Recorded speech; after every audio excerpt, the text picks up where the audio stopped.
Hi hello ನಮಸ್ತೆ, ನಾನು ನಿಮ್ಮ Teju Anand. Welcome back to Teju Kannadathi YouTube ಚಾನಲ್ಗೆ. ಯಾರೆಲ್ಲ ಈ ವಿಡಿಯೋ ನೋಡ್ತಾ ಇದ್ದೀರಾ ಒಂದು ಲೈಕ್ ಒತ್ತಿ, ಹಾಗೆ ಸಬ್ಸ್ಕ್ರೈಬ್ ಮಾಡ್ಕೊಳ್ಳಿ, ಬೆಲ್ಲೈಕನ್ ಒತ್ತಿ. ನಾನು ಮಾಡೋ ವಿಡಿಯೋಗಳು ನಿಮಗೆ ಫಸ್ಟ್ ನೋಟಿಫಿಕೇಷನ್ ಬರುತ್ತೆ. ನಾನಿವತ್ತೊಂದು ರೆಸಿಪಿ ತೋರಿಸ್ತಾ ಇದ್ದೀನಿ. ಕಸಾಲೆ ಹಿಂಡಿ ಅಥವಾ ಕೆಂಪು ಚಟ್ನಿ ಅಂತ ಕರೀತಾರೆ. ತುಂಬ ಚೆನ್ನಾಗಿರುತ್ತೆ. ಇದನ್ನೊಂದು ಸರಿ ಮಾಡ್ಕೊಂಡು ನೋಡಿ. ಈಗಂತೂ ಶ್ರಾವಣ ಇದೆಯಲ್ಲ, ಹಂಗಾಗಿ ಊಟದ ಜೊತೆಗೆ ನಾನ್ ವೆಜ್ ತಿನ್ನಲ್ಲ ಅನ್ನೋರಿಗೆ ಇದು ತುಂಬಾ ಚೆನ್ನಾಗಿ ಅನಿಸುತ್ತೆ. ತುಂಬ ದಿವಸಗಳಾಯಿತು ಮಾಡಿ, ಅಂದರೆ ಒಂದು ವಾರ ಆಯಿತು. ಇವತ್ತು ನಾನು ಅಪ್ಲೋಡ್ ಮಾಡ್ತಾಯಿದ್ದೀನಿ. ಬನ್ನಿ ಯಾವ ಥರ ಮಾಡೋದು ಅಂತ ನೋಡೋಣ. ಒಂದು 4-5 ಟೇಬಲ್ ಸ್ಪೂನ್ನ ಸಾಸಿವೆನ ನೀಟಾಗಿ ಚಟಾಪಟ ಅಂತ ಅಂದು ಹುರ್ಕೋಬೇಕು. ಹುರಿದಿರೋದನ್ನ ನೀಟಾಗಿ ಮಿಕ್ಸಿ ಮಾಡಿಕೊಂಡು ಪುಡಿ ಮಾಡ್ಕೊಂಡು ಸ್ವಲ್ಪ ತಣ್ಣಗಾಗಲಿ ಅಂತ ಅಂದು ಎತ್ತಿಡಬೇಕು. ಹಾಗೆ ಒಂದು 4-5 ಬೆಳ್ಳುಳ್ಳಿ ಮತ್ತು ಬೆಳ್ಳುಳ್ಳಿನ ನೀಟಾಗಿ ಸಿಪ್ಪೆ ಸುಲ್ಕೊಂಡು ಈ ಥರ ಸ್ವಲ್ಪ ಚಜ್ಜಿ ಇಟ್ಕೋಬೇಕು ಒಗ್ಗರಣೆಗೆ ಅಂತಂದು. ಇದಕ್ಕೆ ಬೇಕಾಗಿರೋ ಇಂಗ್ರೀಡಿಯೆಂಟ್ಸ್ ಏನೇನು ಅಂತ ನೋಡೋಣ. ಬೆಳ್ಳುಳ್ಳಿ ಮತ್ತು ಹಣ್ಣುಮೆಣ್ಸಿಕಾಯಿ, ಸೌತೆಕಾಯಿ, ನಿಂಬೆಹಣ್ಣು ಮತ್ತು ಸಾಸಿವೆ ಹುರ್ಕೊಂಡು ಎತ್ತಿಟ್ಕೊಂಡಿರ್ತೀವಲ್ಲ ಪೌಡ್ರು, ಅದೊಂದು, ಮತ್ತು ಸ್ವಲ್ಪ ಅರಶಿನ ಪುಡಿ ಹಾಕಿ ನೀಟಾಗಿ ಒಂದು ಬಾಣಲೆಗೆ ಎಣ್ಣೆ ಹಾಕಿ ನೀಟಾಗಿ ಸ್ವಲ್ಪ ಕಾಯಿಸಬೇಕು. ಇದಕ್ಕೆ ಯೂಸ್ ಆಗಿರೋ ಎಣ್ಣೆ ತುಂಬ ಒಳ್ಳೆಯದು. ಯಾಕೆ ಅಂತ ಅಂದರೆ ಟೇಸ್ಟ್ ತುಂಬ ಚೆನ್ನಾಗಿರುತ್ತೆ. ಯೂಸ್ ಆಗಿರೋದು ಅಂತ ಅಂದರೆ, ಈಗ ಎಕ್ಸಾಂಪಲ್ ಹೋಳಿಗೆ ಕರೆದು ಮಿಕ್ಕಿರುತ್ತೆ ಎಣ್ಣೆ, ಅಥವಾ ಬೋಂಡ ಬಜ್ಜಿ ಹಪ್ಪಳ ಅದು ಕರೆದು ಮಿಕ್ಕಿರುತ್ತೆ ಎಣ್ಣೆ, ಅಂಥ ಎಣ್ಣೆ ಆದರೆ ಇದಕ್ಕಿನ್ನೂ ತುಂಬ ಚೆನ್ನಾಗಾಗುತ್ತೆ. ನೋಡಿರಿ, ಹಣ್ಣುಮೆಣ್ಸಿಕಾಯಿ ಅಂತ ಅಂದರೆ ಈ ಥರನ ಹಣ್ಣುಮೆಣ್ಸಿಕಾಯಿನ ತಗೊಂಡು ನೀಟಾಗಿ ರುಬ್ಕೋಬೇಕು. ತರಿಯಾಗಿ ರುಬ್ಕೊಂಡು ಒಂದು ಪಾತ್ರೆಯಲ್ಲಿ ಎತ್ತಿ ಇಟ್ಕೊಂಡಿದ್ದೀನಿ.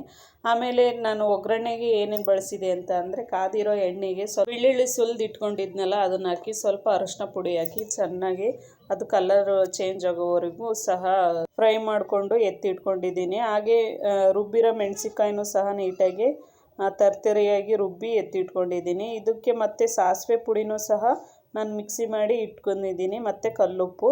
ಇದಕ್ಕೆ ಒಂದು 4-5 ಇಂಗ್ರೀಡಿಯೆಂಟ್ಸ್ ಬೇಕಷ್ಟೇ. ತುಂಬ ಚೆನ್ನಾಗಿ ಒಂದು ಒಳ್ಳೆ ರೆಸಿಪಿ ಆಗುತ್ತೆ. ಈಗ ನೆಕ್ಸ್ಟು ನಾನು ನಿಂಬೆಹಣ್ಣನ್ನು ಸಣ್ಣದಾಗಿ ಹೆಚ್ಚಿ ಇಡ್ತಾಯಿದ್ದೀನಿ. ತುಂಬ ಎಷ್ಟು ಸಣ್ಣಕ್ಕೆ ಸಾಧ್ಯನೋ ಅಷ್ಟು ಸಣ್ಣಕ್ಕೆ ಹೆಚ್ಕೋಬೇಕು ನಿಂಬೆಹಣ್ಣು. ನಾನೊಂದು ಸ್ವಲ್ಪ ಅಷ್ಟೇ ಇದು ಮಾಡ್ತಿರೋದು. ನಿಮಗೆ ಬೇಕು ಅಂತ ಅಂದರೆ ಜಾಸ್ತಿ ಅಳತೆಯಲ್ಲೇ ಬೇಕಾದರೂ ಮಾಡ್ಕೋಬೋದು. ರುಬ್ಬಿಟ್ಟಿರೋ ಮೆಣಸಿಕಾಯಿಗೆ ಅದನ್ನು ನೀಟಾಗಿ ಸಣ್ಣದಾಗಿ ಹೆಚ್ಚಿ ನಿಂಬೆಹಣ್ಣು ಹಾಕ್ತಾಯಿದ್ದೀನಿ.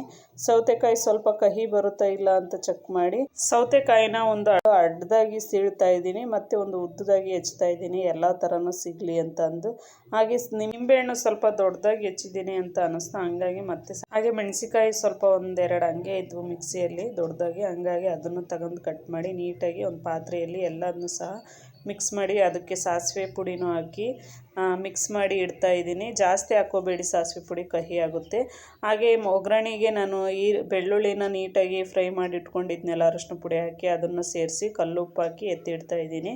ಇದನ್ನು ಕೈಯಾಗೆ ಕಲಿಸ್ಬೇಕು, ಮತ್ತು ಇಲ್ಲ ಸ್ಪೂನಲ್ಲಿ ಅಷ್ಟು ಸರಿ ಅನಿಸಲ್ಲ. ಹಂಗಾಗಿ ಮತ್ತು ಈ ಥರ ಬಾಕ್ಸಿಲ್ಲಿ ಹಾಕಿದ ಮೇಲೆ ಕೈಯಲ್ಲಿ ಮುಟ್ಟೋಕೆ ಹೋಗ್ಬೇಡ್ರಿ, ಸ್ಪೂನಲ್ಲೇ ಮುಟ್ರಿ. ಯಾಕೆಂದರೆ ಎಲ್ಲ ಹೊಂದ್ಕೊಂಡಿರುತ್ತೆ. ನೋಡಿರಿ, ಒಂದು ಸ್ವಲ್ಪನೂ ಸಹ ನೀರಿಲ್ಲ. ಈಗ 1-2 ದಿನ ನಾನು ನೀಟಾಗಿ ಎತ್ತಿಟ್ರೆ ಚೆನ್ನಾಗಿ ನೀರು ಬಿಟ್ಕೊಂಡು, ಇದು ಸೌತೆಕಾಯಿ ಮತ್ತು ನಿಂಬೆಹಣ್ಣು ಚೆನ್ನಾಗಿ ನೀರು